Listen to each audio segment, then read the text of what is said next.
যোগাযোগ মাধ্যম WhatsApp, Telegram বা ইমো গ্রুপে পাঠানো হচ্ছে গোপন বার্তা। এরপর নির্দিষ্ট সময়ে একত্রিত হয়ে নির্দিষ্ট স্পটে ঝটিকা মিছিল করছে কার্যক্রম নিষিদ্ধ আওয়ামী লীগ ও এর অঙ্গ সংগঠনের নেতাকর্মীরা। দেশে বিদেশে থাকা তাদের মদদ ও অর্থায়নকারী অনেককে শনাক্তও করেছে পুলিশ। এই পর্যন্ত ঝটিকা মিছিলের অভিযোগে ওই দলটির নেতাকর্মী সহ প্রায় ৮ শতাধিক ব্যক্তিকে গ্রেফতার করেছে ঢাকা মহানগর পুলিশ।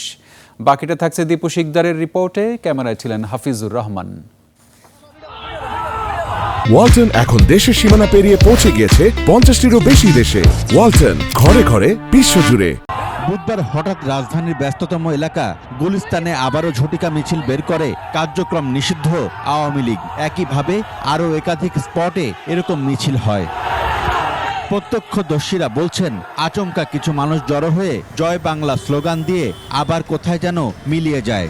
মানে ঝড় বৃষ্টির মতন পুরো আউট হয়ে যায়। ওরা এদিক সেদিক মিলে থাকে সাইডে পাইডে, পরে পার্টি অফিসের সামনে থেকে ওরা একসাথে জড়ো হয়ে আসে। আরো দৌড়ার উপরে আসছে, দৌড়ার উপরে এসে এখানে এসে ঝটিকা মিছিলের মতো শেষ হয়ে গেছে, ওরা সবাই চলে গেছে। একই দিন ফার্মগেট এলাকায় ঝটিকা মিছিলের প্রস্তুতির সময় পুলিশ আর মানুষের প্রতিরোধে ভেস্তে যায় তাদের সেই পরিকল্পনা। জব্দ করা হয় ককটেল আর গ্রেফতার করা হয় ৩ শতাধিক জনকে। আশপাশের এলাকা থেকেও গ্রেফতার হয় অনেকে। এখানকার লোকজন বলছেন কিভাবে নিষিদ্ধ দলটি সংগঠিত হয়ে ঝটিকা মিছিল করে, আবার প্রস্তুতির সময় ধরাশায়ীও হয়। তারা এখানে ঢুকছে এবং কি তারা মানে গ্যাঞ্জামে করার জন্য একটা প্রতিষ্ঠা নিতেছে।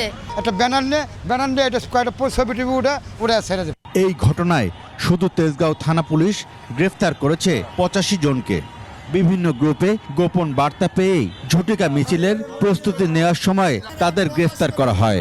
বিভিন্ন বাসা, ফ্ল্যাট এবং ছাত্রাবাসে অবস্থান করে এবং তারা নিজেদের মধ্যে হোয়াটসঅ্যাপ এবং ইমো বিভিন্ন গ্রুপের মাধ্যমে একটা সংযোগ স্থাপন করে তারা ঢাকা শহরের যে কোনো একটা জায়গাকে নির্ধারণ করে এবং সেখানে তারা এই মিছিল সংগঠনের পায়তারা করে।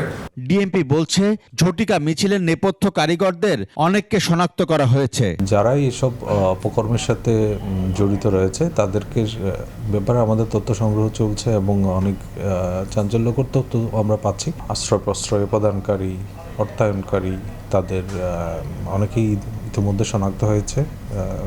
শনাক্তকৃতদের আইনের আওতায় নিয়ে আসার জন্য আমাদের কার্যক্রম অব্যাহত রয়েছে। রাজনৈতিক দলগুলোর মতভেদ আর আইন শৃঙ্খলা বাহিনীর দুর্বলতায় ঝটিকা মিছিল বাড়ার পেছনের অন্যতম কারণ বলে মনে করেন এই অপরাধ বিশেষজ্ঞ। জুলাই আন্দোলনে রাজনৈতিক দলগুলোর মধ্যে যে ঐক্য ছিল, সেই ঐক্যের জায়গাতেই এখন নির্বাচন ক্ষমতা কিংবা নির্বাচন কেন্দ্রিক দাবি দেওয়ার বিষয়গুলোকে কেন্দ্র করে নানা ধরনের অনৈক্য বা ফাটলের জায়গা তৈরি হয়েছে। আর সংশ্লিষ্ট অনেকে বলছেন, সব সময়ের জন্য এই ঝটিকা মিছিলের মতো কর্মসূচির ইতি টানা প্রয়োজন।